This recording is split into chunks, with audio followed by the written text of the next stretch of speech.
चलिए, स्वागत है आप सभी का आज के इस सेशन में। कैसे हो भाई सभी लोग?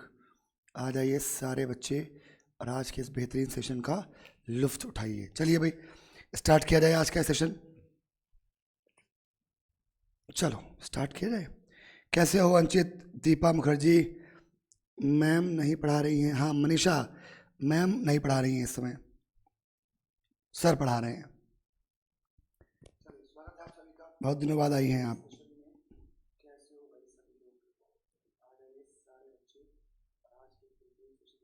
अंक दो। चलिए भाई, स्टार्ट किया जाए आज का सेशन।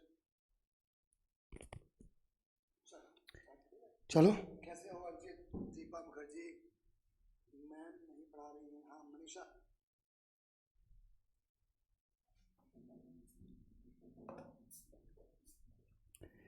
नए सर आए हैं। सर नए नहीं हैं, सर तो बहुत पुराने हैं, सदियों पुराने हैं, है ना। चलो,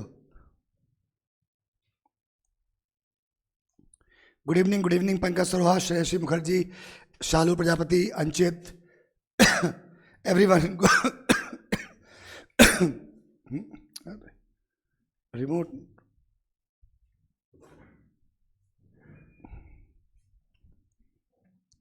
चलो भाई स्टार्ट किया जाए, देखा जाए। कुछ और शानदार जानदार जबरदस्त क्वेश्चंस मैं लेकर आया हूं आपके लिए आज के इस सेशन में। देखा जाए, पहला क्वेश्चन ये रहा आपकी नज़रों के सामने। ऐसे मज़ा नहीं आ रहा, थोड़ा सा इसमें ट्रांजिशन लगाया जाए, कुछ कुछ कुछ कुछ कुछ किया जाए।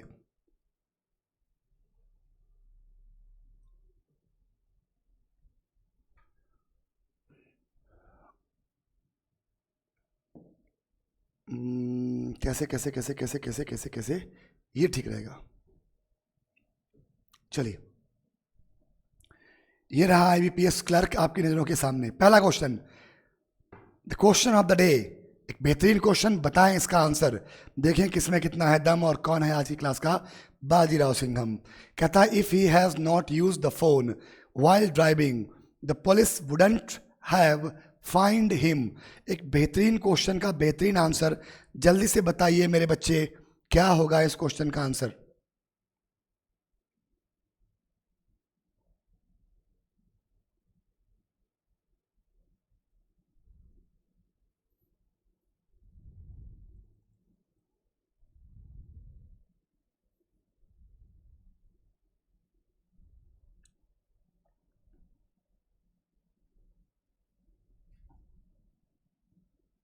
सारे लोग जवाब देंगे। राधे राधे राधे राधे भाई। अचिंत, हाँ अचिंत शो कर रहा है, अचिंत, अंचित नहीं, अचिंत शो कर रहा है। अरे उम्र हो गई है, पढ़ने में थोड़ा गड़बड़ हो जाता है।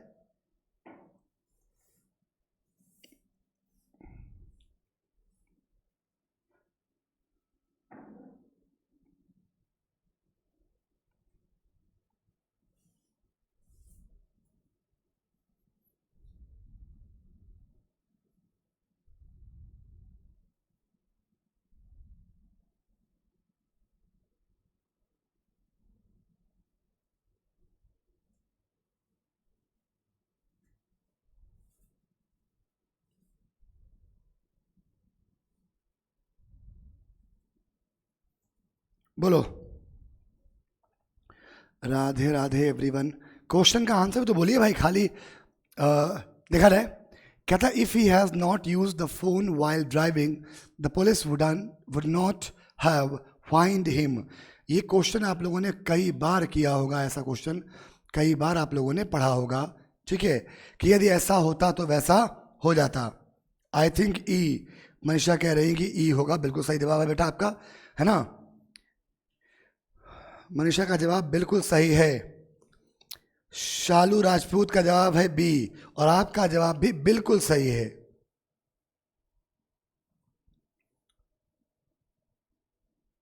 बाकी लोग, अरे बाकी लोग क्या दावत में आए हो?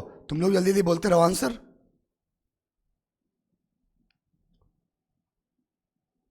देखिए, ये हम लोगों ने पहले भी बात करी है, और पंकज शरोहा का जवाब है ई, और पंकज का जवाब भी बिल्कुल सही है। मैं अपने मुंह से कैसे कहूँ कि आप गलत बोल रहे हैं, आपका जवाब गलत है, मुझसे नहीं होगा ये, है ना। देखो भाई क्या होगा, चला देखा रहे। If he has not use the phone while driving, यदि उसने ड्राइविंग के दौरान फोन यूज नहीं किया होता तो पुलिस उस पर फाइन नहीं लगाती, है ना। तो स्पेकुलेशन है, काश है, अनफुलफिल्ड डिजायर है, इमेजिनेशन है। तो कहता है कि देखो उस कंडीशन में इफ क्लॉज के साथ में सब्जेक्ट चाहे कोई सा भी हो, वर्ब जो है वो या तो वर होती है या फिर पास्ट इंडेफिनिट V2 होता है, या फिर हैड प्लस V3 होता है। अगर यहां V2 या वर लिया है तो सबऑर्डिनेट क्लॉज में subject plus would plus V1 लेंगे, और यहां हैड प्लस V3 लिया है तो सबऑर्डिनेट में subject plus would have plus V3 लेंगे। ठीक है, यानी कि अगर इधर V2 या वर है तो इधर में सब्जेक्ट वुड प्लस V1 होगा, और इधर में हैड या V3 है ना, इधर में हैड प्लस V3 है, तो इधर में क्या होगा, वुड हैव प्लस V3, या यहाँ वुड हैव प्लस V3 है, ये तो वाइस वर्सा है, इधर का इधर, इधर वुड हैव प्लस V3 है तो इधर हैड प्लस V3 होगा, और इधर अगर वुड प्लस V1 है तो इधर क्या होगा, V2 या वर। सेम बात, इधर V2 या वर है तो इधर वुड प्लस V1 होगा, इधर हैड प्लस V3 है तो इधर वुड हैव प्लस V3 होगा। ठीक, अब देखो सेंटेंस में यहाँ क्या लिखा है, if he has not use the phone while driving the police would not have find, would not have find, यानी कि यहाँ जो हमारे पास स्ट्रक्चर है वो है वुड हैव प्लस V3 का। तो जब हमारे पास सबऑर्डिनेट क्लॉज में वुड हैव प्लस V3 होता है तो इफ क्लॉज में क्या होगा, हैड प्लस V3 होगा, यानी कि इस हैज की जगह पर यहाँ क्या आएगा, हैड आएगा।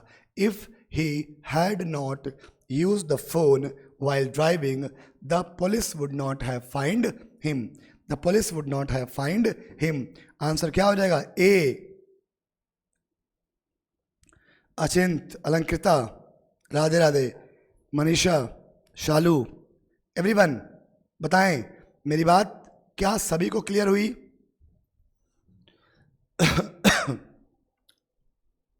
बोलिए, क्या मेरी बात सभी देवियों और देवताओं को क्लियर हुई है?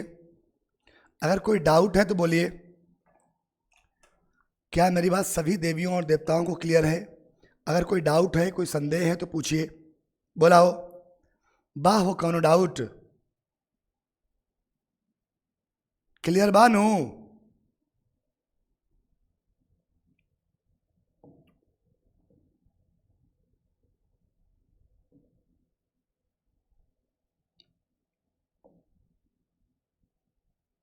यहां देखो, मैंने कहा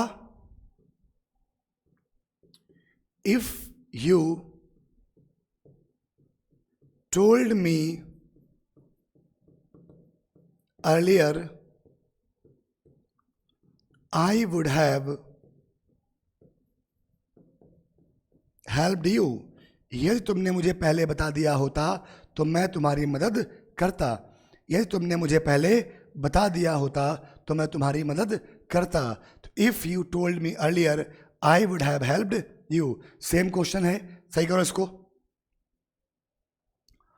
बिल्कुल सेम क्वेश्चन है, सही कीजिए।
है ना। अब देखो क्या करेंगे इसमें, कुछ करना ही नहीं है। If you told me earlier I would have helped you, यहाँ क्या है, वुड हैव प्लस V3 है, तो यहाँ क्या होना चाहिए, हैड प्लस V3, तो क्या हो जाएगा, had told. If you had told me earlier I would have helped you, if you had told me earlier I would have helped you. कहते सिंपल सा इसमें कॉन्सेप्ट है ना।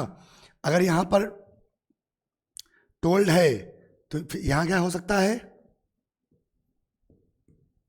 आई वुड हेल्प यू, या तो ये हो जाए आई वुड हेल्प यू, या, है ना, दोनों बातें हो सकती हैं। चलिए वापस आते हैं क्वेश्चन पर। अगला क्वेश्चन कहता है choose the appropriate phrase to fill in the blank.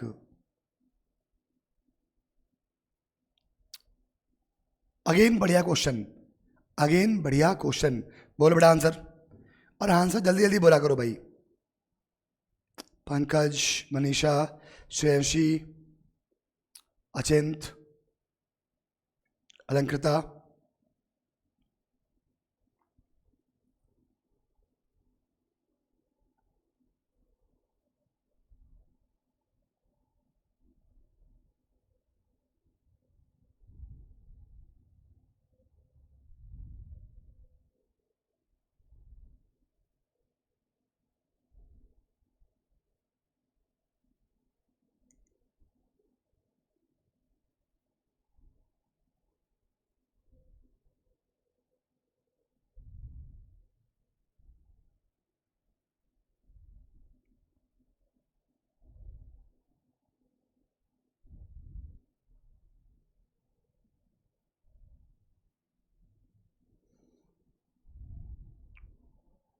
यहां देखो कहता है कि Ram on suddenly seeing his long lost cat.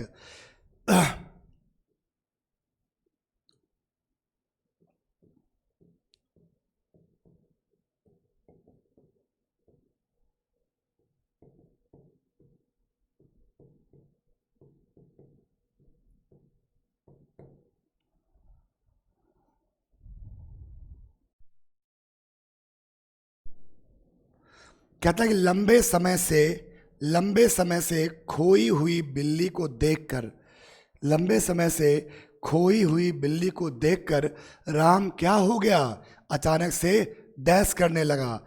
तो देखो जरा ये सारे के सारे फ्रेज जो हैं ये किससे बने हैं, ब्रेक से बने हैं। तो ब्रेक अप पहला होता है, ब्रेक डाउन जो पहले लिखा हुआ है मैं उसी ऑर्डर में लिख देता हूं।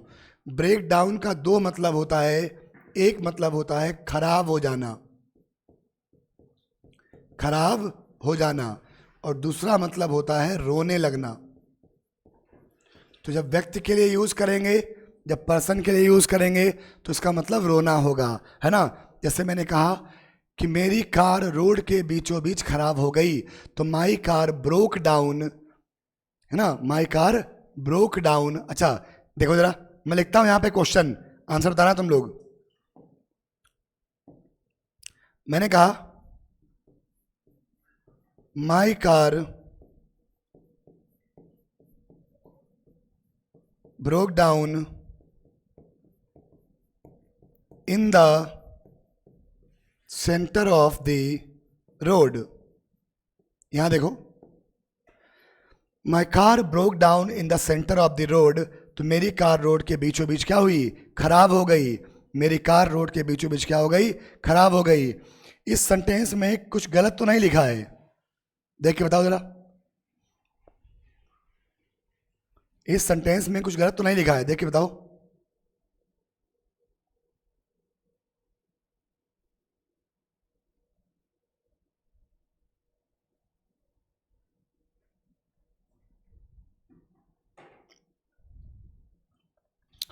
इस सेंटेंस में कुछ गलत तो नहीं लिखा है नीचे वाले में।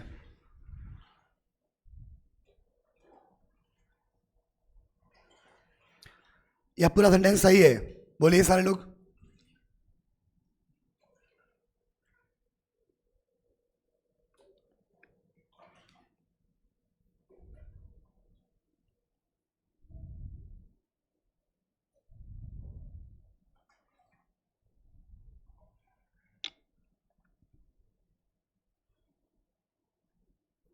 मनीषा बिल्कुल सही जवाब।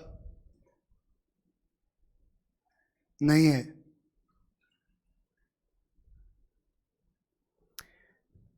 यहां देखो, जो भी लोग जवाब दे रहे हो, सर्कुलर चीजों का सेंटर होता है, रोड का सेंटर नहीं। In the middle of the road, in the middle of the road, ठीक है। क्या होगा? एट सेंटर नहीं होगा शालू, इन द मिडिल होगा। रोड का सेंटर नहीं होता, सर्कुलर चीजों का सेंटर होता है। ये सब भी पूछा जाता है एग्जाम में, ध्यान रखो, दिमाग की बत्ती जला के रखो बिल्कुल, ठीक है। चलो, तो ब्रेक डाउन का मतलब दो होता है, खराब हो जाना, रोने लगना। तो इतने समय के बाद उसने अपनी बिल्ली को देखा। अब भैया इतने समय बाद बिल्ली को देखा होगा, तो मारे खुशी क्या हो गया होगा, वो रोने लगा होगा। तो राम ब्रोक डाउन, राम टूट गया, Ram broke down on suddenly seeing his long lost cat returning to home. Broke up का मतलब होता है व्यक्तिगत संबंधों का समाप्त होना, और यहीं पर अगर ये व्यक्तिगत ना होकर प्रोफेशनल रिलेशनशिप हो जाए तो वो ब्रेक विद होता है, व्यापारिक संबंध समाप्त होना ब्रेक विद, और पर्सनल ब्रेक अप।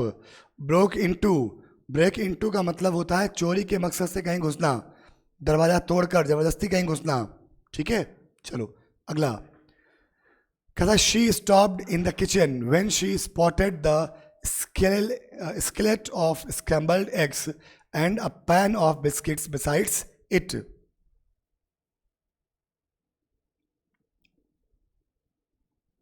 अच्छा और सिंपल और सस्ता और टिकाऊ क्वेश्चन है।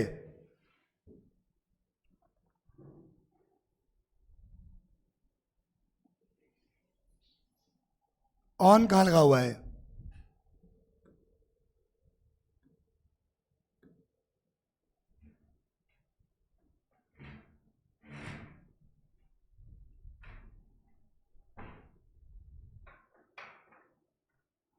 ये तो अलग फ्रेज है, ऑन सडनली सीइंग, राम रोने लगा। ये यहां पे कॉमा होना चाहिए, कायदे में छूट गया होगा। राम रोने लगा कब? ऑन सीइंग, देखने पर। तो ये ऑन इसके लिए नहीं आया, ये ऑन आया है सीइंग के लिए। बोलो इस क्वेश्चन का आंसर। कहता she stopped in the kitchen. चलिए भाई देखते हैं, साथ साथ देखते हैं हम लोग आंसर, ठीक। कहते शी स्टॉप्ड, वो रुकी, कहाँ? इन द किचन, किचन में। व्हेन, जब। शी स्पॉटेड, अब देखो यहाँ V2 का यूज किया है, यहाँ भी V2 का यूज किया है, यानी कि सेंटेंस यहाँ तक बिल्कुल सही चल रहा है। She stopped in the kitchen, वो किचन में रुकी। व्हेन शी स्पॉटेड, जब उसने देखा, पाया कि द स्किलेट, स्किलेट का मतलब होता है कढ़ाई, पैन, कलछी, ऑफ स्कैमल्ड एग, स्कैमल्ड का मतलब होता है तले हुए अंडे, है ना। जब उसने देखा कि तले हुए अंडों की कढ़ाई और एक pan of biscuits besides it, इसके पीछे जब उसने ये सब देखा, है ना, तो क्या हुआ? वो रुक गई, ठीक। वो क्या हुई? रुक गई। यानी कि पूरा सेंटेंस, अब बिसाइड्स का मतलब होता है यहां तक सेंटेंस बिल्कुल सही है, यहां तक सेंटेंस में कोई दिक्कत नहीं है। आगे, a pan of biscuits besides it, है ना।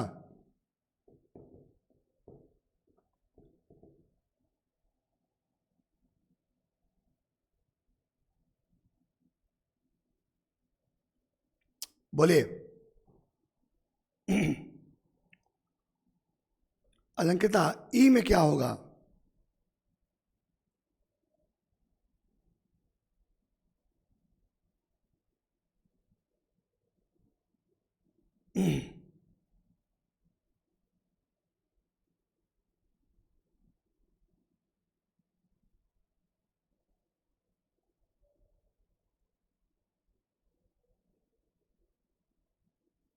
बोलो।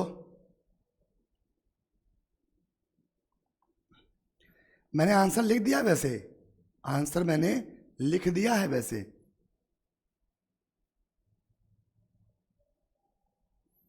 अब तो मैंने आंसर भी लिख दिया, अब तो बता दो।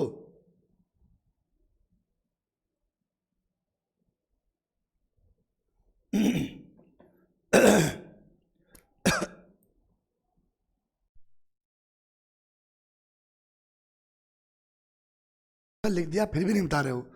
यहां देखो, बिसाइड्स का मतलब होता है के अलावा, और बिसाइड्स मतलब होता है पीछे। तो अ पैन ऑफ बिस्किट्स बिसाइड्स इस इट, तो किचन के लिए किचन के अलावा बिसाइड्स कैसे आ जाएगा? किचन के पीछे यानी कि बिसाइड। तो she stopped in the kitchen when she spotted the skillet of scrambled eggs and pan of biscuit beside it. जब उसने इसके पीछे देखा कि वहाँ क्या फैला पड़ा था, वहाँ पर एक तले हुए अंडों की कढ़ाई और अ पैन ऑफ बिस्किट्स पीछे पड़ा हुआ था। तो बिसाइड यानी कि पीछे वाला होगा ना, ये तो अपार्ट फ्रॉम होता है, apart from. He invited Sohan besides his relatives, अपने रिश्तेदारों के अलावा उसने सोहन को भी इनवाइट किया, अपने रिश्तेदारों के अलावा उसने सोहन को भी इनवाइट किया। ठीक है, चलो नेक्स्ट। अगला कहता है a South Indian woman has lodged a complaint after an ambulance took almost a hour to arrive at an accident. कितना बढ़िया, सुंदर, सुशील, टिकाऊ सा क्वेश्चन है। बोलो आंसर। अगेन अच्छा क्वेश्चन।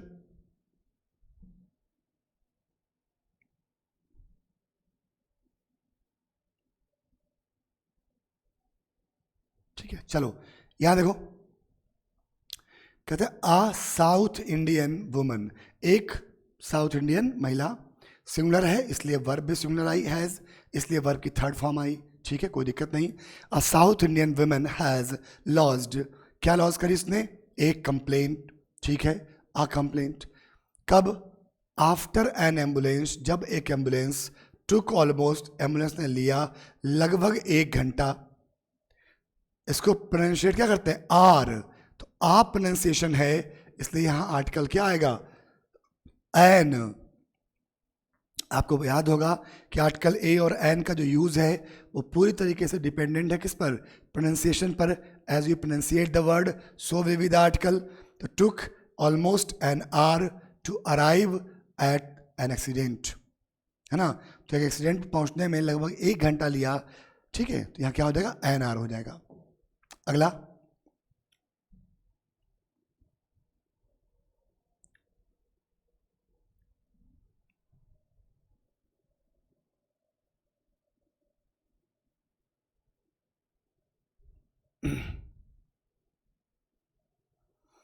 अगेन अच्छा क्वेश्चन, बोलिए भाई आंसर।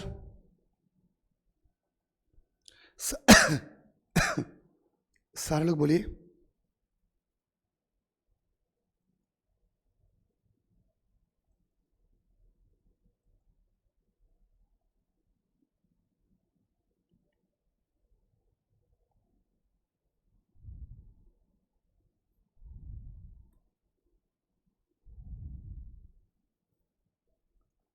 बोलो।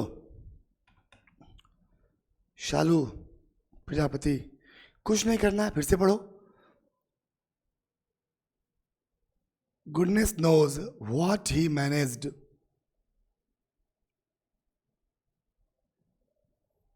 to get his mother to put together to a picnic की जगह पर क्या हो जाएगा? for a picnic, है ना। mother to put together for a picnic, preposition to जो है वो गलत है, कहीं ले जाने के लिए, टू नहीं, फॉर पर्पस के लिए, उद्देश्य के लिए क्या आएगा? फॉर प्रीपोजिशन आएगी, तो क्या हो जाएगा? For a picnic. अगला देखो क्वेश्चन नंबर, रमेश, ये सेंटेंस इंप्रूवमेंट है। Ramesh gave me 10 beautiful and small 50 years old stamps. अच्छा क्वेश्चन है, सिंपल सा क्वेश्चन है। नाउ मैं आपको हिंट दे देता हूँ, नाउन का क्वेश्चन है। बताओ भाई इसका आंसर।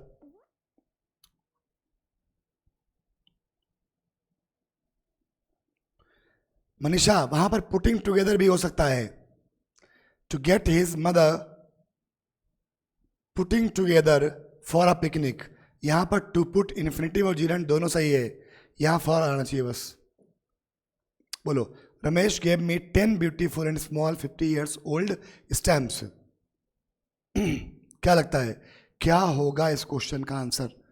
सिंपल सा, बेहतरीन सा, अच्छा सा, सुंदर सा क्वेश्चन है, कुछ नहीं करना है। देखो मैंने आपसे एक बात कही थी कि अगर किसी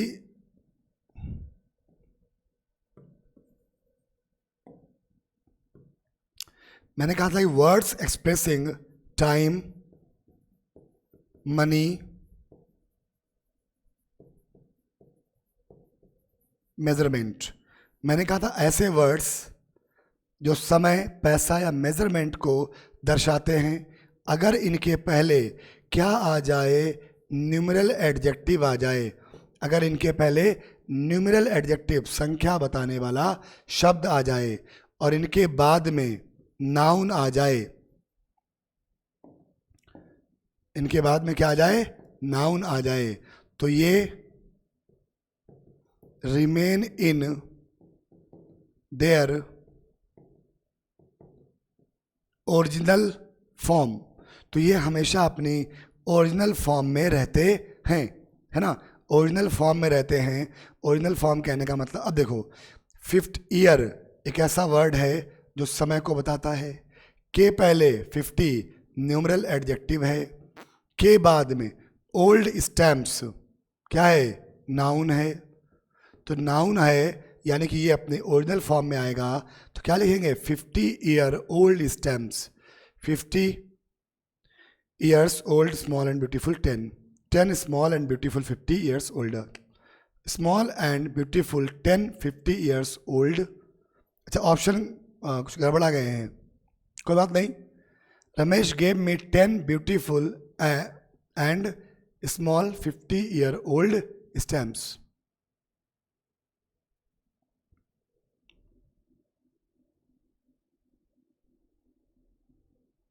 ये आंसर हो जाएगा, ठीक है। और एडजेक्टिव का सीक्वेंस भी सही करना होगा, इसमें दो बातें हैं, एडजेक्टिव का सीक्वेंस सही करना होगा। तो Ramesh gave me 10 small and beauty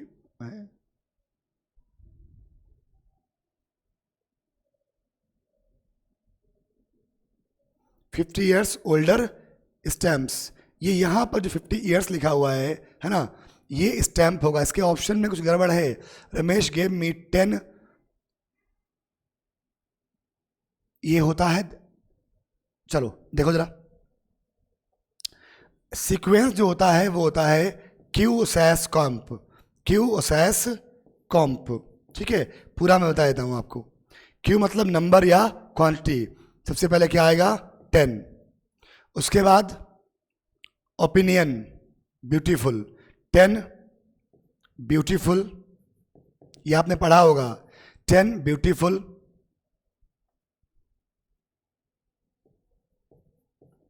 and उसके बाद शेप और साइज, है ना, तो 10 ब्यूटीफुल एंड स्मॉल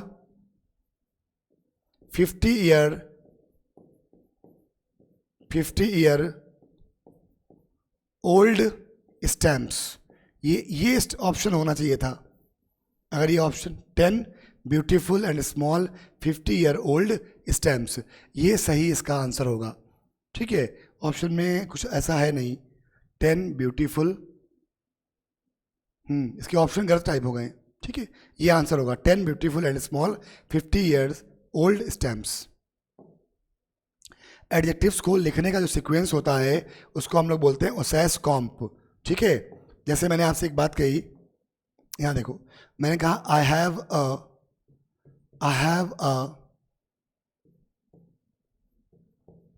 broken,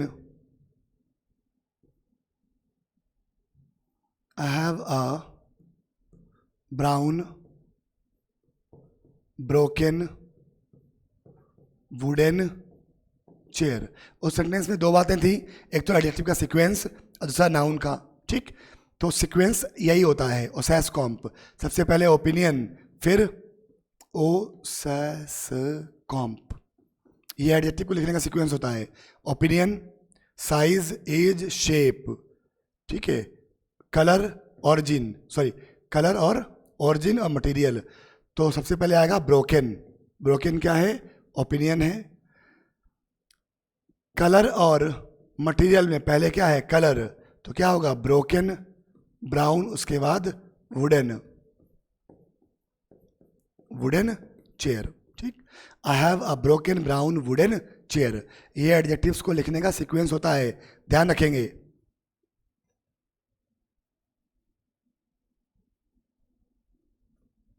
ठीक है, चलिए अगले क्वेश्चन पे आते हैं।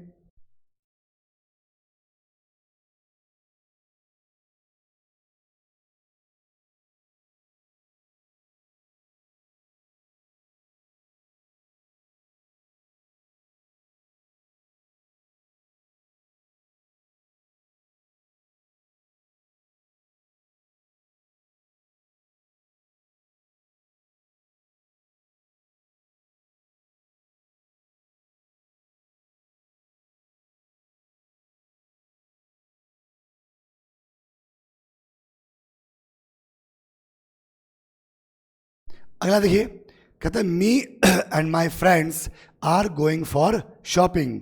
बोलिए क्या होगा answer? Me and my friends are going for shopping, क्या होगा? तो कभी भी कोई सेंटेंस, किसी भी सेंटेंस में, ये बात हम लोग पहले भी कर चुके हैं, है ना, ये बात हम लोग पहले भी कर चुके हैं कि कोई भी सेंटेंस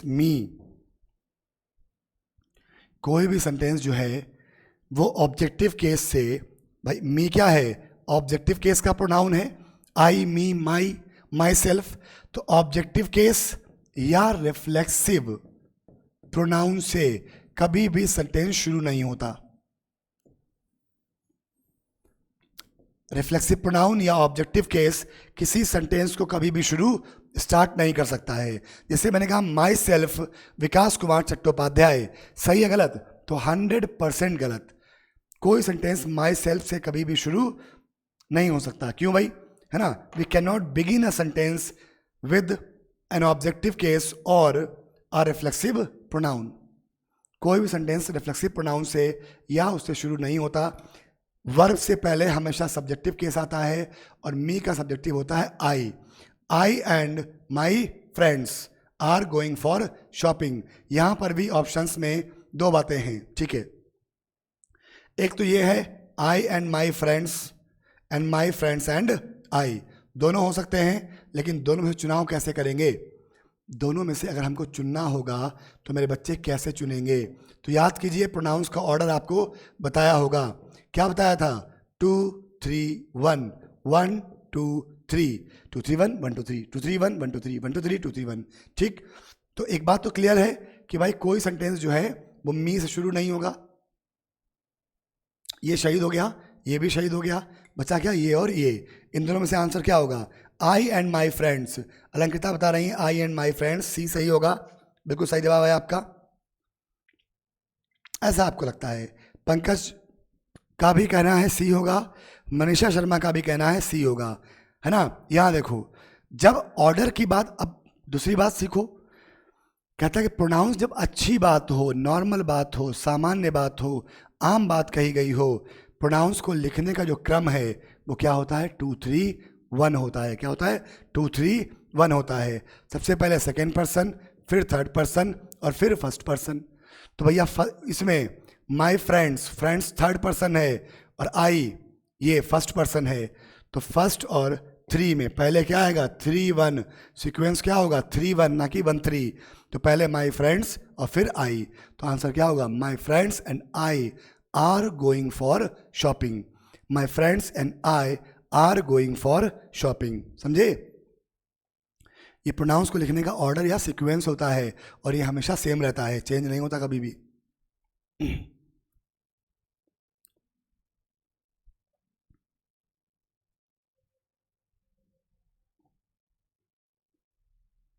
ठीक है, अगला, एज अ रिजल्ट। यहां पर आपको क्या करना है कि जो बोर्ड लेटर में वर्ड लिखे हुए हैं इनमें से किसी वर्ड की स्पेलिंग गलत है, आपको रिप्लेस करना है। वही आपका आंसर है कि किस वर्ड की स्पेलिंग यहाँ गलत है। चलिए बताइए। As a result, even the value of genuine of a coming directly from an adversary is automatically reduced in the eyes of the receiver। Manisha कह रही यहां पर एम नहीं होगा, यहाँ एम क्यों नहीं हुआ? एम अगर अकेले आई सब्जेक्ट होता तो आई एम होता, लेकिन यहाँ आई थोड़ी है, माई फ्रेंड्स भी तो है। माई फ्रेंड्स एंड आई, मैं, मेरे दोस्त और मैं, है ना? तो आई सब्जेक्ट नहीं है, माई फ्रेंड्स एंड आई दो अलग अलग सब्जेक्ट हैं। व्हेन टू और more than two different subjects are joint through conjunction and the coming verb should be plural, are होगा, ठीक है? बोलो इसमें क्या आंसर होगा? बिल्कुल। अब देखिए रिजल्ट की स्पेलिंग सही है, जेन्यून सही है, एडवर्सरी सही है, ऑटोमेटिकली सही है। रिसीवर की स्पेलिंग गलत है, RECEIVER होगा। जब सी के बाद बड़ी ई का प्रोनाउंसिएशन होता है, ध्यान रखेंगे सामान्य तौर पर जब सी के बाद बड़ी ई का उच्चारण होता है तो हम लोग EI का यूज करते हैं। रिसीवर, सीलिंग, परसीव, है ना? तो जब सी के बाद बड़ी ई का प्रोनाउंसिएशन होता है तो हम लोग EI का यूज करते हैं, आई का नहीं। चलिए अगला देखिए। नेक्स्ट क्वेश्चन कहता है the responsibility to protect it falls to each organ of the government including the legislature, ठीक है? एक सेकेंड, इस क्वेश्चन में थोड़ा सा चेंज हो गया।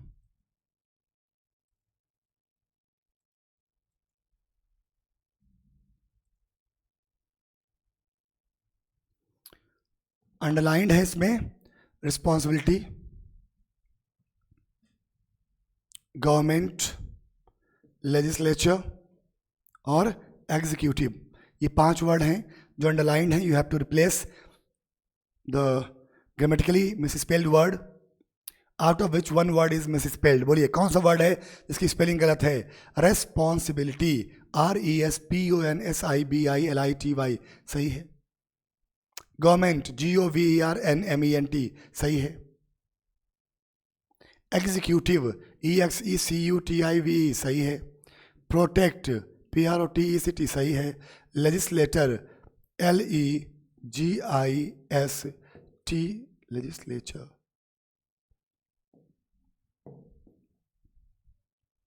क्या होती है इसकी स्पेलिंग?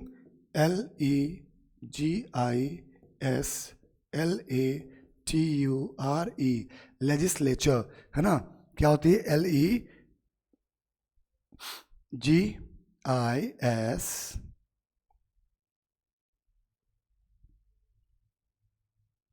ठीक है? चलो क्लियर है सभी को? बहुत बढ़िया। अलंकृता ने भी सेम जवाब बताया है, शालू ने भी सेम जवाब बताया है, वेरी गुड। अगला, after having dinner I felt badly and had to be taken to the hospital. बहुत अच्छा क्वेश्चन है। Read the sentence carefully and choose the option that has an error in it. आपको बताना है इस sentence के किस पार्ट में ग्रामेटिकल एरर है, ABCD।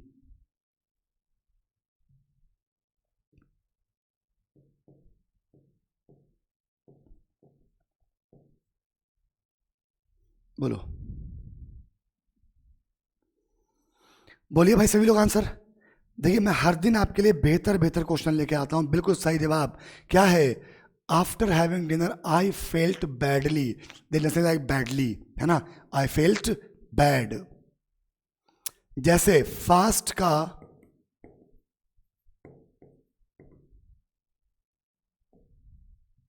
फास्टली नहीं होता, है ना? चलिए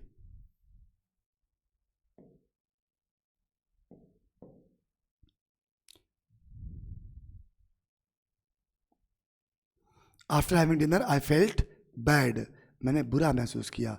and had to be taken to the hospital, क्या हो जाएगा? This would be the correct answer, C. बहुत बढ़िया। अगला, the company has been move to a new dash. The company has move to a new dash.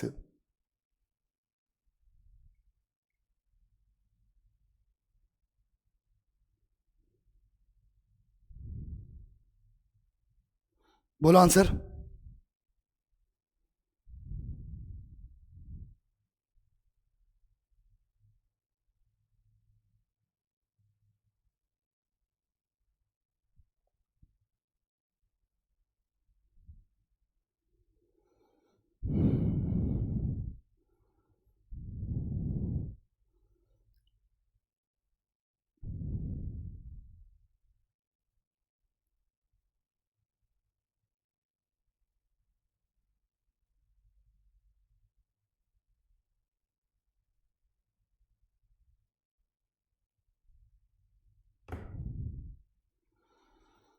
सबने सही जवाब दिया है, बढ़िया। क्या था? The company has been move to new outrage premises element. Element का मतलब होता है बीमारी, है ना। एलिमेंट का मतलब क्या होता है?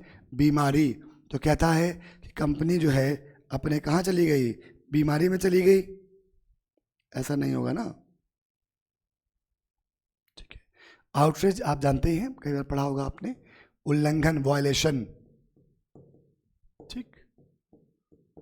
वायलेशन, रूल्स का जो वायलेशन होता है वो आउटरेज होता है। और प्रीमाइसेस, प्रीमाइसेस का मतलब होता है कैंपस, यानी कि परिसर, परिसर, ठीक। तो the company has been move to a new premises, company जो है वो नए परिसर में चली गई है। कोई बता सकता है? PREMISE, प्रीमाइस का मतलब क्या होता है? प्रीमाइसेस और प्रीमाइस का आपस में कोई रिलेशन नहीं है। एनीवन, क्या मतलब होता है प्रीमाइस का? PREMISE, क्या मतलब होता है प्रीमाइस का? बोलिए।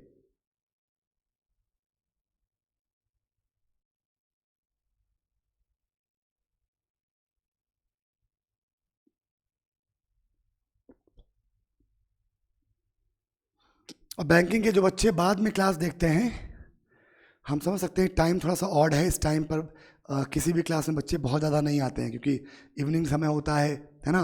नयन सुख का भी समय है, देवी दर्शन का, देवता दर्शन का भी समय है। लेकिन कोशिश करिए कि मैक्सिमम बच्चे लाइव रहा करो, उसका अपना अलग आनंद है।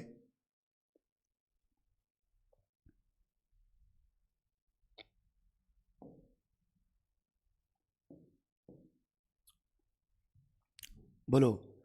आधार, बेस। प्रीमाइस का मतलब होता है कसम, प्रीमाइस का मतलब होता है कसम, प्रतिज्ञा, ओथ, समझे। और प्रीमाइसेस का मतलब होता है कैंपस या परिसर। ये भाई साहब कोई और हैं, ये भाई साहब कोई और हैं।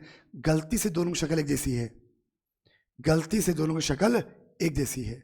दोनों का आपस में कोई रिलेशन नहीं है, इनका उनसे कोई रिलेशन नहीं है।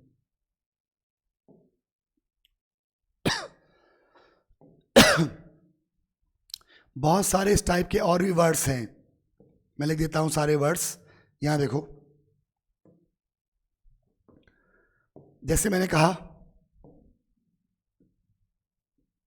इफेक्ट, इफेक्ट्स का मतलब होता है प्रभाव, और वहीं पर इफेक्ट्स, इफेक्ट्स का मतलब होता है संपत्ति। पढ़ा होगा आपने, इफेक्ट का मतलब प्रभाव और इफेक्ट्स मतलब संपत्ति। O double D, odd, odd का मतलब होता है विषम। और O double D, odds, odds का मतलब होता है चांस, मौका। संपत्ति को इंग्लिश में लिखते हैं एसेट्स, है ना। इनका आपस में कोई रिलेशन नहीं है।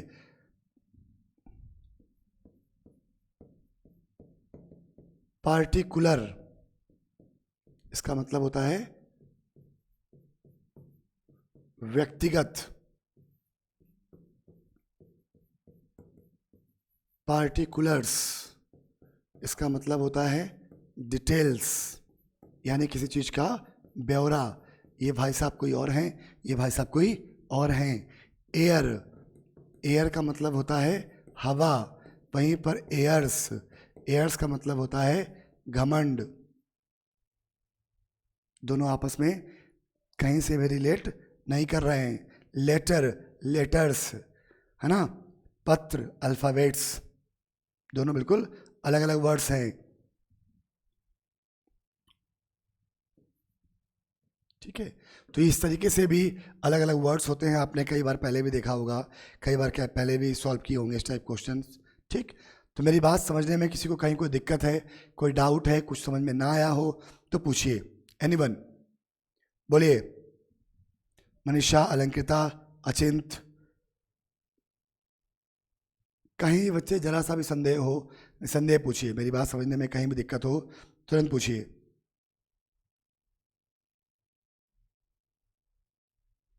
वर्ड और वर्ड्स, वर्क और वर्क्स। वर्क मतलब काम, वर्क्स मतलब साहित्य, है ना। तो अलग अलग वर्ड हैं, ये केवल शक्ल एक जैसी है दोनों की, दोनों व्यक्ति अलग अलग हैं, ठीक। तो अगले सेशन में यानी कि परसों हम लोग फिर मिलेंगे और कुछ और बेहतरीन क्वेश्चंस के साथ में। बस आपसे निवेदन ये है कि जो भी लोग बाद में वीडियो देखते हैं लाइव रहा करिए साथ में, और आनंद आएगा, ठीक है। आज के लिए इतना ही, बढ़िया से पढ़िए, आगे बढ़िए, आपका दिन आपका जीवन मंगलमय हो। जय हिंद, जय भारत।